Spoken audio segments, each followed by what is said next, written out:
Hello friends, I am Rob, the Dungeon Tutor. Welcome to another masterclass.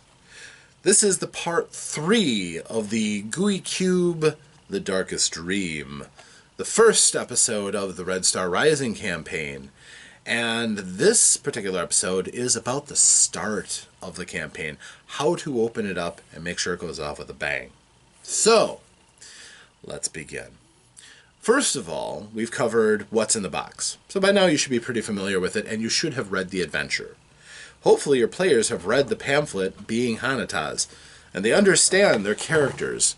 They've read their backgrounds, they understand their role in the game. They're probably still working through their role within the group, unless they've been playing Dungeons & Dragons for quite some time. But it's good to know, in a fight, who's going to move up to challenge the threat head-on, who's going to fall back and shoot or cast spells, what you can rely on from the people around you. That's important in one of these games. So, but that's something that you can develop as you go.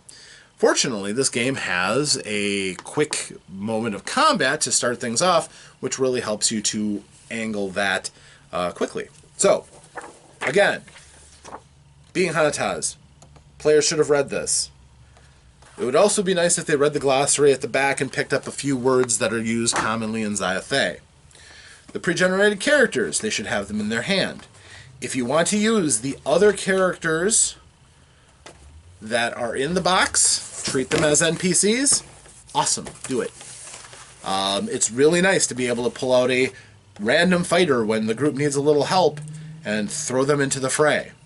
Remember, they're not expendable. They are actual player characters, so, you know, they should be relatively tough and up to challenging most things, but they're family too, and the group should not be willing to sacrifice any of them lightly.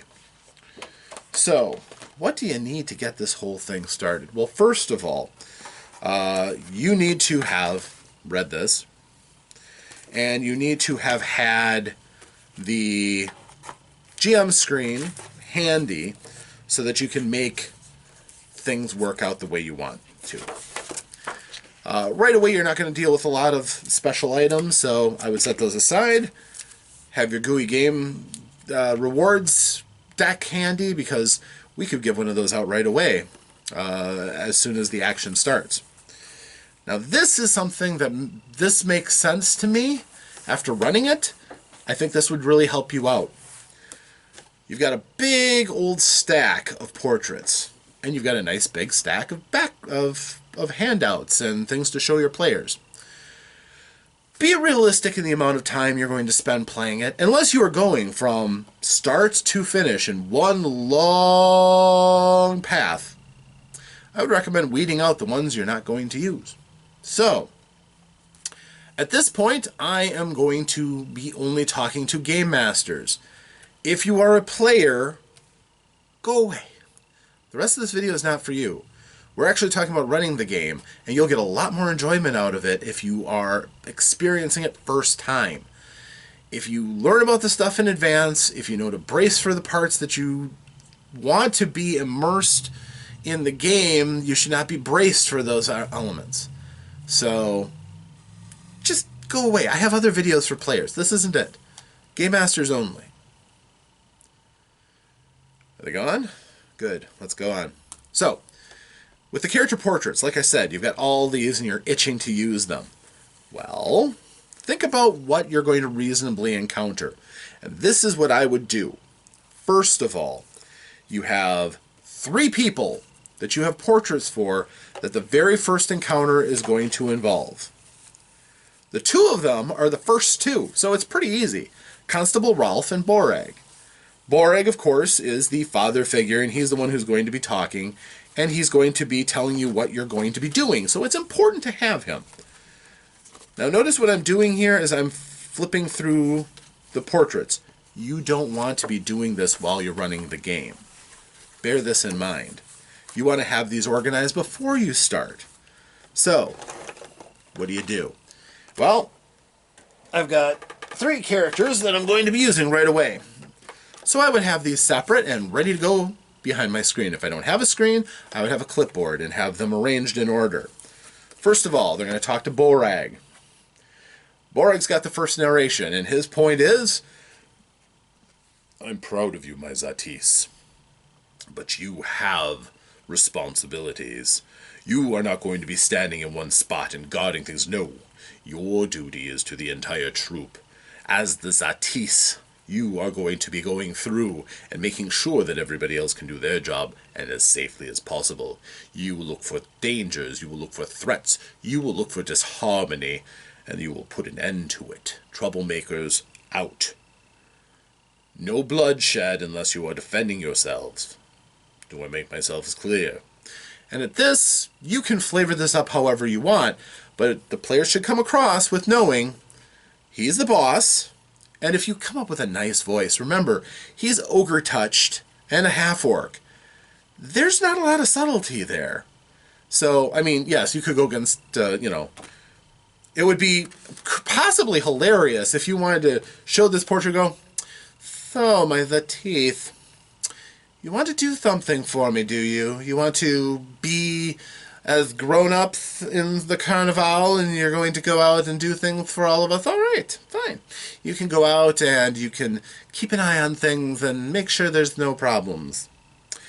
This was actually taken from the position of a warlord in a game that I played in from a first-time game master, so I recognize that it's rather funny, and sometimes it's kind of fun to take expectations and turn them on its ear.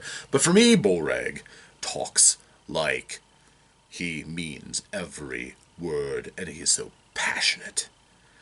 Think Goliath in Gargoyles, and that's kind of what I go for when I am Borag. So, got Borag.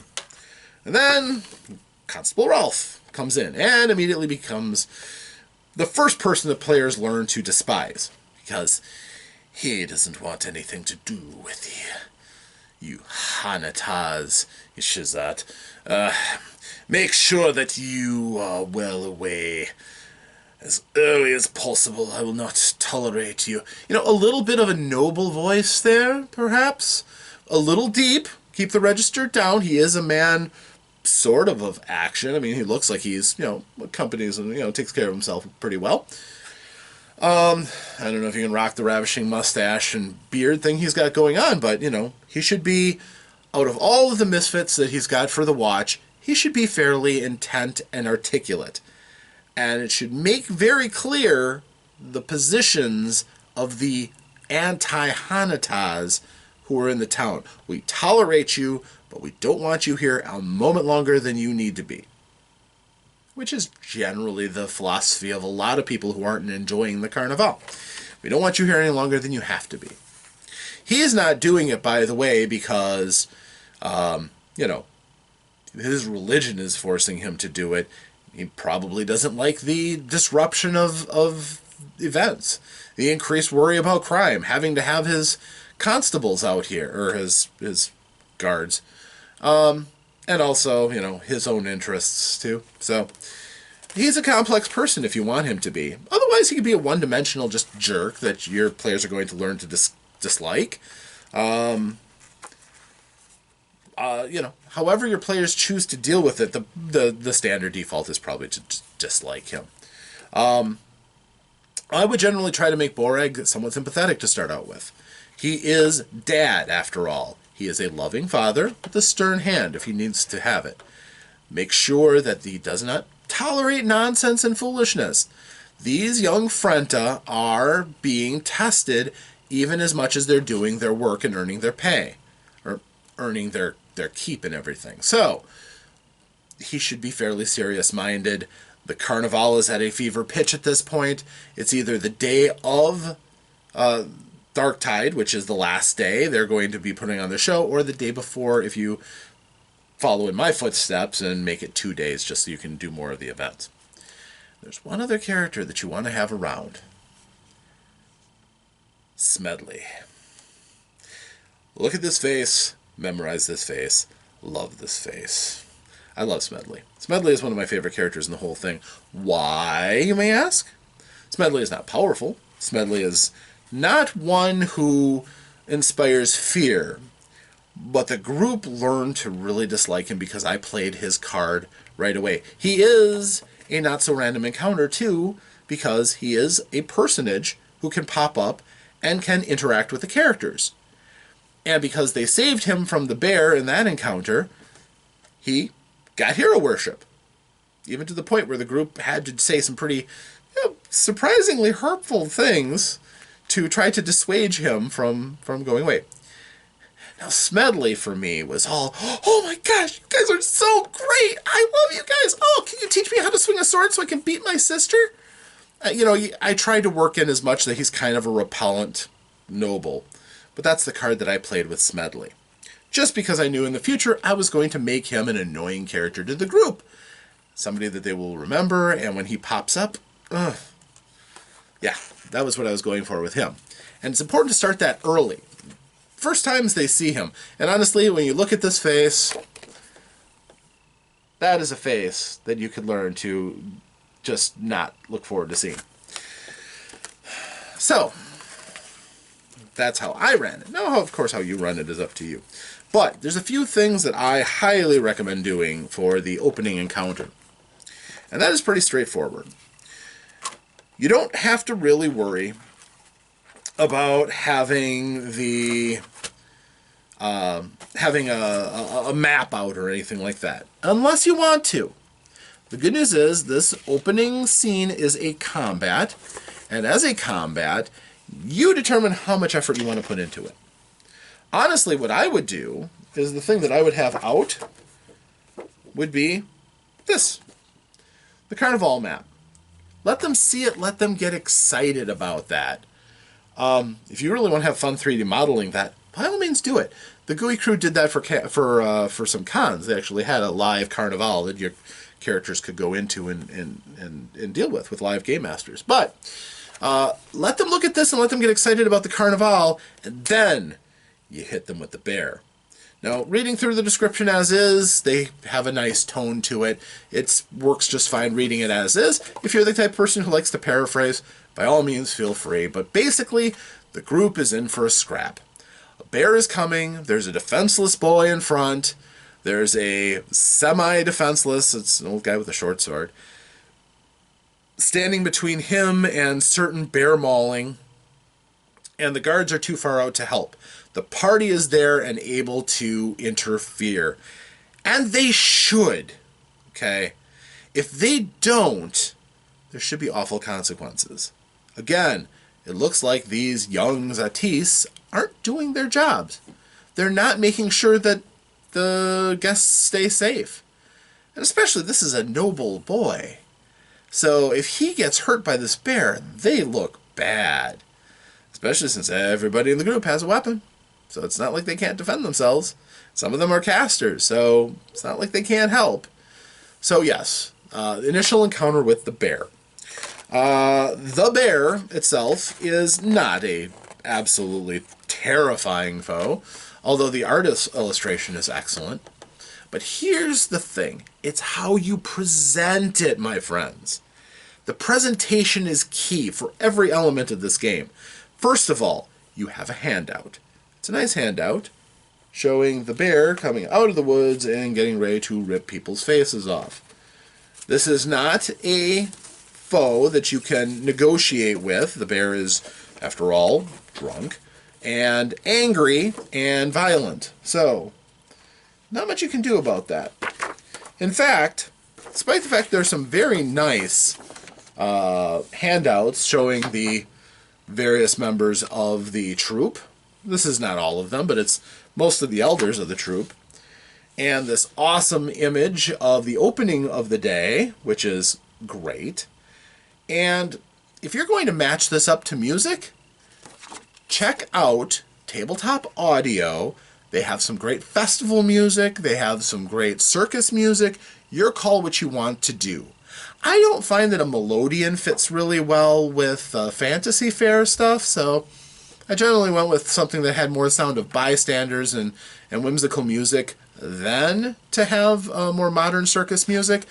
However, towards the end, I kind of got over that, and I have a copy of Midnight Syndicate's Carnival music.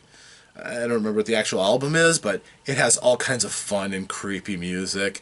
So much fun to pull out and really play on the player's sense that we're in a carnival, but there's scary stuff going on. So just a little bit of advice. But if you're going to use music, the thing I like about tabletop audio is that you can switch tracks on the fly, especially if you have a mobile device like a cell phone or a tablet. And if you use some sort of a Bluetooth speaker or something, it can reach the whole group, still sound pretty good, and tabletop audio doesn't have intrusive advertising, so you can run exactly the ambient music you want. Call it a plug and a pitch if you'd like. They're not paying me, so this is what I use. If you want to take your own music and make it work, absolutely. But I do recommend one thing. If you can, during the right beats, change the music up. Don't just leave it one continuous track. When the bear shows up, you don't necessarily need to use a bear sound effect. You can roar, have fun with that. You're a big, scary, drunk bear. So that when you drop this and show the bear, unfortunately, I don't think I'm really all that fond of the image being panned back so far. I'd rather see the bear a little closer, but it gets the point across. It shows the one person being brave. It shows poor Smedley sitting on his quiche there, about to become bear food, and invites the players to move in and do something with. But yes, huge bear. This thing is much bigger than a human. Shows the right scope and everything, so this should inspire players to go. Have something with a little bit faster paced music rather than just a sedate bear. Kick it up a little bit. Throw some jams in there. Now, the scenario. The bear. Now, because the bear is right there in mano a mano with the guard, with the driver, who's not even a guard, you don't right away have to worry about the bear charging through after spellcasters or anything like that. Tactics, this bear's not going to be using tactics. It'll be going only dumbly after the first thing that's in front of it, because it's drunk. Even if the ranged attacks and spellcasters pepper it, it'll keep going after the thing in front of it until it's dead. So there aren't going to be a lot of situations where characters are this stupid, but in this case it's appropriate that you give the player something that's not going to require a lot of tactical genius to defeat. Brute force can win the day. And again, remember, the player characters are rather tough, so they can bring down the thunder if the dice work well for them. The bear is relatively easy to hit. If it hits, it does a great deal of damage, so that's something to bear in mind. The bear can defend itself, but they at least have the grace period while that driver is up. You can have him take the very first shot and get knocked out of the fight, so it's just the group against the bear.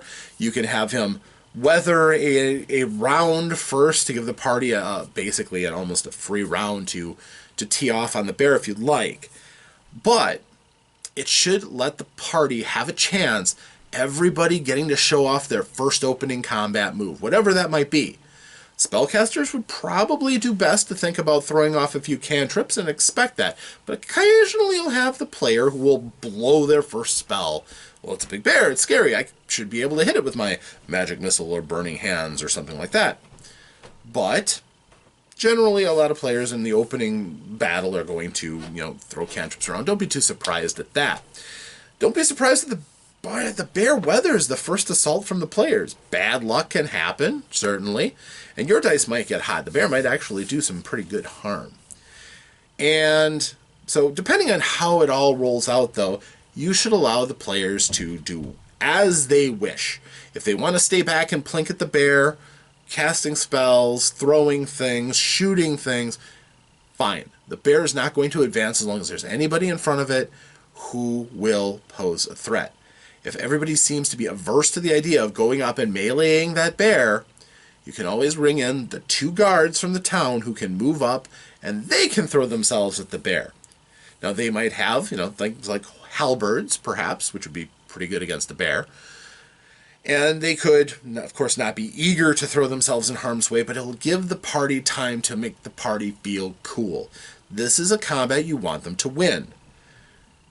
It would really be a sad experience if the fight goes like 6 or 7 rounds and a party member gets knocked out and you need Borag to come running back and help them finish off the bear. I didn't find in my playthrough that this was really a problem, But if your players have a really light touch or they spend a lot of time trying to befriend the bear, for instance, if you have characters that are in tune with nature, like Vanessa or Glyn, and they say they want to talk to the bear, make it clear the bear isn't interested in talking and is not listening to anybody. Maybe they can smell the alcohol on him. Maybe the bear just slurs its bear speech. But make it pretty obvious that this isn't going to be a fight that can be talked through. If the party thinks of something clever throughout it, don't be surprised if they take some food and throw it for the bear to distract it. The bear is drunk. The bear might not completely go after them. If the party is looking for another answer other than combat, indulge. Let them know that their clever ideas might be able to get them out of a potentially bloody fight that they don't think they need to be in. That won't always be the case, but in this kind, this would actually show the group that, yeah, they have some license over the situation, so it doesn't just lock them into one particular thing that they're going to do. This can be very useful for framing the rest of your adventure. So, pay attention to what the players do. This will also give you some inkling as to how the players have absorbed their characters. Don't ever tell the players, no, your character doesn't do that. Your character wouldn't do that. Just because you know what their personality kind of leads to from their background, it's the player that makes the choices on how the character's personality really shines out through their actions. And after all, isn't that really the most important part of a person's alignment and bearing? I think so. So, let them start to form those characters. This is an important part to do it, an important part of the reason why combat is the opening gambit of the story. So, however the party deals with the encounter, cool. They've all done something together. That's important. Even if somebody ran away, maybe they don't like bears, maybe they couldn't bring themselves to hurt a creature of nature. If they couldn't bring themselves to hurt a creature of nature, maybe emphasize that the creature looks sick. It's frothing at the mouth after all. It could be rabid and kind of need to be put down to be merciful about it. In this case, though, it's really just drunk, and they might find that out too. But this big bear is a danger to everybody, so likely that the party will move in and try to kill it. Remember, this is important now. Your game has fail-safes in it, okay? If your party gets leveled by this bear, it really can't happen. You can always have guards come in and take some blows, but one or two people may be dying by the time this is all over with, and maybe with a few bad rolls and the party not working together very well, somebody could actually fail their death saves out and die. The bear's not going to attack down foes, so you don't have to worry about the bear finishing people off. But you do have to worry sometimes that the fickle finger of fate is going to be brutal. So, and the bear can do quite a bit of damage. So if somebody goes down and they die, there's at least 2 characters in the NPC pool who can cast Revivify. Don't forget that. Revivify brings a character back from the dead as long as it's been less than a minute. All of them can be there in less than a minute. So, you either have the Druid Beastmaster, or you have the Cleric, Brother Anton. Either one you want can show up and you're alive. Alright, you're not really dead. You also have those resources if somebody gets knocked out. If you look through the supplemental guide, the cheat sheet basically, it notes several characters have healing potions on them. So if the party ever gets injured in front of them, and they were doing a good job, they'll get a healing potion to heal themselves. It's not even a question. Just do it. The party should feel like they can go from encounter to encounter to encounter without limping, crawling, dragging their way through. No, they should stay a vital part of the story. So if they get hurt, they should be able to go to Brother Anton and get healing. They should be able to go to, if this happens in front of Vestia, I believe she's got healing potions she can give to players who are really roughed up. Don't forget short rests, too. If your party needs to take a break and spend that hit die they've got, let them do it. Just don't let them do it too often. You're going to miss half of the storyline. you want to try to make sure the players stay in optimal shape. And while it may seem contradictory, because there are some actual fairly serious conflicts in this story, you want to be able to chunk them in and restore the party back up to operational form so that they can keep going with the story. Not make them sit back, not make them rest, because time is fleeting. So, you have that element of grace for your party. Also, if you haven't looked at the battle stats very carefully, do it before you get into that fight. Look at the party, and as they're fighting, judge how they do.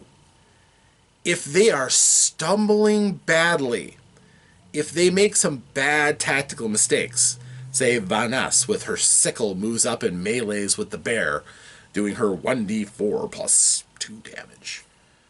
That's not very optimal, and it would take her a lot to be able to really inflict serious harm on a bear in that circumstance. Maybe think of knocking that up to weaker party. And you don't have to tell the players this. Just do it as it feels right. If the party is taking unnecessary punishment, if they are making mistakes that will potentially really harm them, soften the blow. This isn't a mortal life or death battle. It shouldn't be for the players. It can be for the bear, that's fine. But it shouldn't be for the players. This should be their moment to shine and set their course for the story as it goes. Or maybe a valuable lesson on not underestimating an opponent. Because again, that bear can be pretty savage. So, the party wins. They have to win, basically. One way or the other. If it comes from NPCs coming in, that's fine. You can do that, but it's far more fun to let the party do it. And it's especially good, too, for party building. If somebody gets hurt, seeing somebody else in the party move up to cover them, or somebody move up to heal them, that's teamwork. That's a good time to start practicing that teamwork. So, the bear, as a character, bear in mind, it's bestial, it's savage, and it's drunk. So, play up on that. When it attacks with the ferocity of an avalanche, and as much finesse. You could describe how it reeks of a brewery. You can talk about its deafening growl, its grunts of pain, the blood flowing down from it from wounds that are opened up. Blows that just hit between armor class of 10 and its armor class, I think it's a 13. I should look at the book myself. But anything that just hits its armor class hits the body of the beast. But its hide is so thick that matted fur turns the blade or cushions the blow. The bear is not injured even though you hit it, and maybe you made it even more angry. Maybe its decision on who to attack, it's that much easier. I would have the combat go karmic. If you hit the bear will come after you. If you are somebody who is in combat, melee with him first, and you hit him from range, he'll remember you, but he will still go after the people who are in melee. So at this point, the bear should be a memorable fight because it's a bag of hit points with nasty claws and teeth, but it lets the party be cool. It doesn't have any special features or anything that's going to make this fight complicated. It should be over relatively quickly. And again, if the dice are completely against the players, weaken the bear up so that the next blow is the one that takes it down. It's a fair conceit. So, they win. Cool. Now what do? The party's just been through this fight. Size up the party. Are they banged up? If they are, Brother Anton comes up. Heal, heal, heal. Everybody's feeling peachy. Bore comes up. Congratulates them on doing a job well done. You can use the narrative you like, or just kind of go off with it. Make Borag your character. He's a fun one. I loved Borag. And again, it's a good time to get into voice so that they understand the gravity of the situation. And now that they've just shown that they're protecting the people, it's a good time to have Rolf come back too. And well, you seem to have saved this boy. You've done well. You've demonstrated that you are very competent in your skill, especially if the guards did next to nothing. Just saying. If they show up, the guards, Rolf has to acknowledge that they can at least do their jobs well. So there you go. And it's a good time possibly to have a guard who has a grudge. Maybe he doesn't like the fact that these Shizat showed him up. Absolutely. Have fun with that too. It's all fair in the game and the story that you're spinning. So take advantage of those opportunities to really develop that web of influences that you'll eventually finally craft. So, Boreg says nice things. Here's your first opportunity for a GUI reward. If there is an MVP in the battle, I would just give him the GUI reward. You did a great job. Maybe it's the last blow. Maybe it's a ringing critical. Maybe it's the person who stood in front of the bear and let everybody else do their thing. But often there's one person who earned it this time. Giving them a GUI reward does two things. It, first of all, says, hey, great job, I'm recognizing you. Number two, it gets everybody else wanting to get one of those GUI rewards. Especially if the player doesn't use it right away and they're holding that as a wild card. Oh yeah, you can imagine the players will notice and they'll be like, I want one of those. That could be really cool. And they are really cool. So, something to think about. But I would give out a GUI reward after that fight. Especially if the players, it cost them something to win it. If they took wounds, if they ended up having to use magic to do better at putting it down. Whatever it took. So you've got that. Another possibility is they might actually have put the bear to sleep. If you have first level spellcasters, you have sleep spells. Either the bard or the wizard or the sorcerer could have a sleep spell. And if that's the case, if they wore it down and then they knocked it out, the bear isn't going to tell them anything, but he'll sleep off that drunk. And when he wakes up, he'll be a bear. They can let him go and he will not maraud the people because he's not a harmful bear. He was just drunk and maddened. Could be the happiest of endings, possibly. But now the party's down a sleep spell.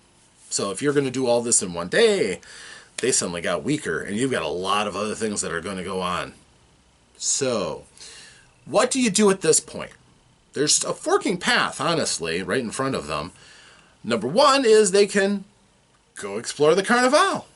You've got a map. You've laid out this map. Maybe it's sitting there in the middle of the table and they can't help but see all these colorful tents and all these different locations, and maybe there's something in them that they really want to check out. Maybe there's something even right up close here, up at the entrance where the battle takes place, and they're like, well, there's gambling tents right there. I love a gamble. Or, there's the ticket booths that are right up there. We can go see how the take is going along. The people just saw a blood sport. Maybe they're really interested in going over by the wrestling ring, so we can go over there. Sure, absolutely, let them do it. This is their story after all, and they were told they're supposed to guard the Carnival. However, the other option, of course, is where the heck did this bear come from? Why does it smell like a brewery? And is there a danger this is going to happen again? If the party doesn't come to that conclusion right off the bat, you might want to plant a seed. Maybe have the guards talking amongst themselves and the party overhears it. Treat it like a rumor. Well, I wonder if any more of them are out there. Well, whatever maddened this bear, it's still out there and it might be a danger. I gave everybody from the town, I gave them kind of a slower accent. They turned to make them stand out against the locals, or if they were people of power and education, the commoners and the guards would talk like this. Others would talk in different accents, of course, depending on who they were. But country folk, Nevermore in my world is kind of a smallish town anyhow. A lot of these people were going to be farmers and peasants from the outside. So, the players are at a crossroads. Do we investigate where the bear went? Do we go into the Carnival and start doing our policing action and seeing the sites that are there for us? Now, ultimately, they're going to have to get into the Carnival. You don't want to pull out a Carnival and never use it, right? It's the meat of this adventure, at least a good portion of it. But you really might want to have the party go off to investigate. First of all, you can drop a few hints. Number one, any characters who are nature-oriented, This would be Glyn the Ranger. Any of the Rangers, honestly. This would be Vanessa the Druid. Anybody with fairly good observation. Your clerics, possibly. The Druid, or the Monk. Might notice that when that bear went through the woods, it tore up the trees. There was no subtlety in it at all. It knocked over small saplings. It just plowed its way through boughs and branches. It left a trail that even a blind person could follow. Well, that's if you're being completely unsubtle about it, but most parties will, hey, well, we can follow that. We can find out where this bear came from and maybe why it smells like this, where it got into that liquor. Maybe enterprising parties will go, well, if there's liquor, maybe we can get into something, make a profit. So, ideally, if you are going to use the old well encounter, you need a way to get them there. And the way to get them there is to get them to the Shiner Shack. And the shack is going to give them the clues to get them to the well. It's also going to give them possibly their first taste of the Shiners and learn to dislike them. It'll happen. But it's up to the party ultimately. You can nudge, you can steer. I would hesitate to force them. I don't know if I'd be so keen to have Boreg say, find out what happened to that bear. Maybe if the party goes into the carnival, let them have one or two encounters, and then have somebody come up, one of the other Frenta. Say, I would favor one of the ranger types. So, have them come up and say, hey, just so you know, we followed the bear trail, the bear that you fought with earlier. We followed its trail through the woods, and we found a shack. The shack was full of smashed barrels, and it had the most unusual sign printed on the door that was nearly ripped off. There was a dead man there. Dead man he had a little money on him. Yeah, you can tell them they had money, so the party regrets not going there to roll their body themselves. Always drop hints like this. It gets them to get in the mood for exploring, which comes in very handy for GUI Cube adventures. We found on this strange map message thing. You want to take a look at it? And then hand them the handout of the message with the map on it. It's not subtle, no, but it does the point that now this is unlocked for them. They have content that they can go and explore, which is what you want. You want them to have access to it. Even if they choose not to, it's on their conscience if they do or not, but that opens up the old well dungeon. So, that is generally how I handle the opening of it. Have the effects going on, the music playing of lots of people in the area, maybe a little music, possibly a bard playing or something. There's musicians in the carnival, excitement and things like that. Maybe some shrieks of terror from when the bear attacks. You can mix that up, but I would always have this feeling, try to get them feeling like there's all these townies around them who are all enjoying themselves. They can hear people and know people are around their characters at all times. They should not feel isolated like they're floating around in a place that's just waiting for them to walk into a new zone and all of a sudden things start happening. That's a nice one.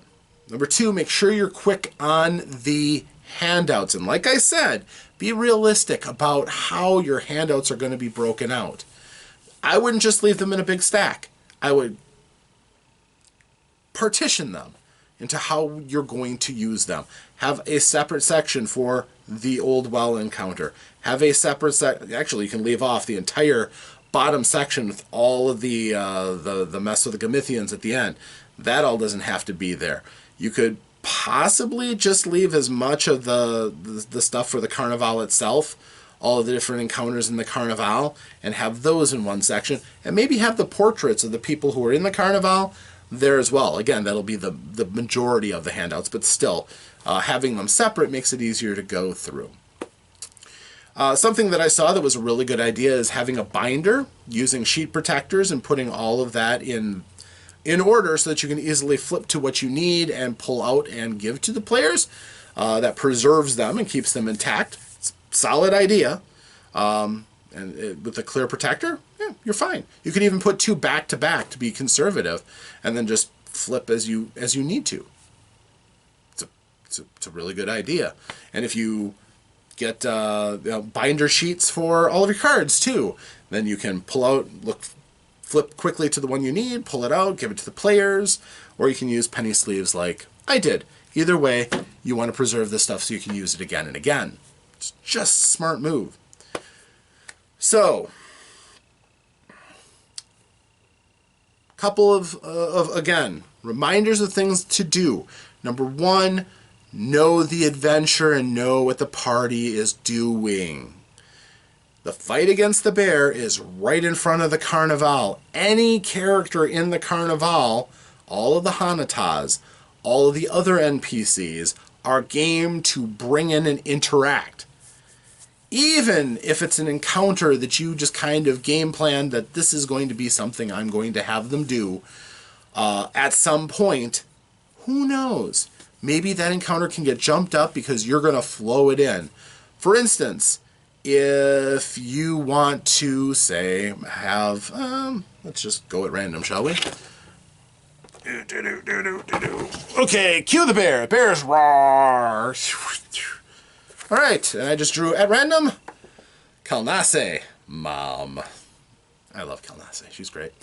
So I just drew her card at random. She could do something, couldn't she?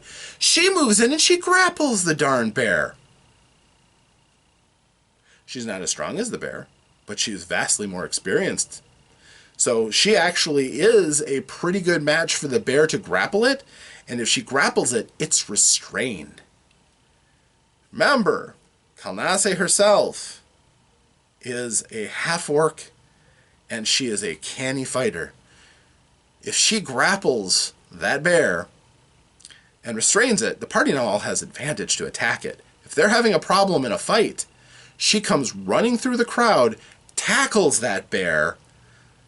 Maybe she rides on its back, wraps her legs around its sides, and squeezes so that bear gags, trying to breathe. It tries to throw up, but it can't. She's on it like a vise grip. Now the party can move in to butcher it. Relatively free of consequence if they're having a hard time. Let's find another character, shall we? Aha. Jovessa. Jovessa's a sweet little girl. She's one of the Hanatas. I want to spice things up a little bit. Jovessa comes back from picking berries in the woods. Now I have 2 people that they have to protect. One is the snotty little kid, Smedley, and the other is Jovessa, who is sweet and innocent, and the party will never want to see anything bad happen to her. So if they seem like they're awfully cool on letting the guards take the brunt of it, of the bear, I want them to treat this as a real fight. I can bring in somebody sweet. I can bring in somebody innocent. And I can make that bear decide that she looks like she'll be a good snack. Now the party had better follow after that bear and stop it.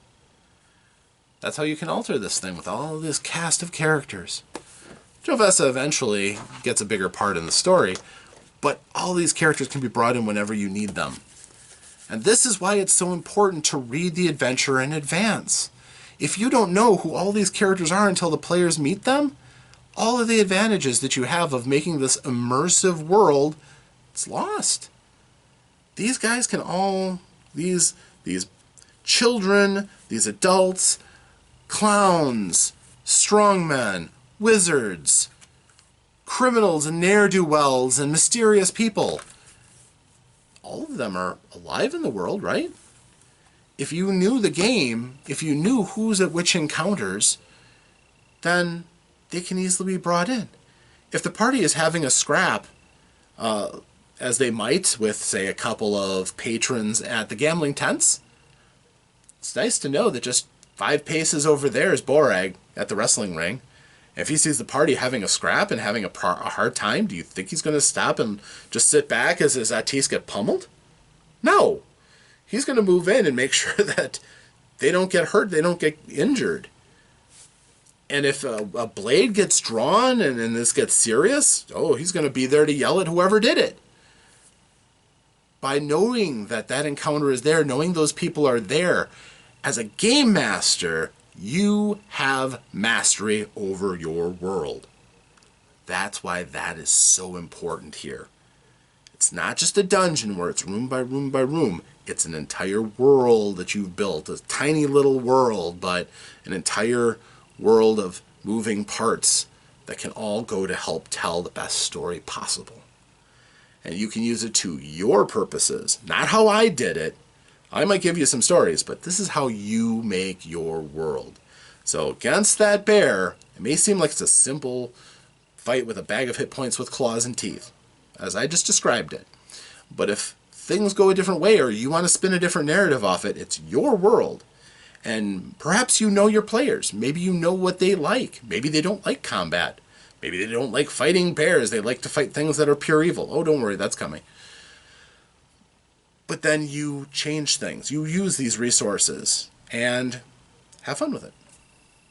So, that's the opening. And again, this is framing the adventure. This is putting this all into a window for your players to understand this is what a GUI Cube adventure is like. This is the experience that you can expect going forward.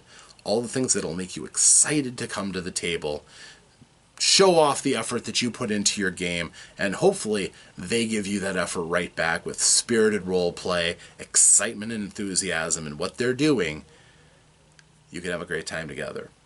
But this is just the start, my friends. We've got plenty more. The next step, we're going to talk about running a dungeon in GUI Cube and the Old Well. After that, we will talk about the Carnival and running a more of a sandbox scenario and how you can make that work. And we're also going to discuss the not-so-random encounters. So, stay tuned. I've got a lot more to talk about the Darkest Dream from GUI Cube. Until that next time, though, my friends, roll some dice, have some fun, play some games. Thanks for joining me, and hopefully when you get to play the Darkest Dream, your adventures are all very sticky. Until that time, farewell.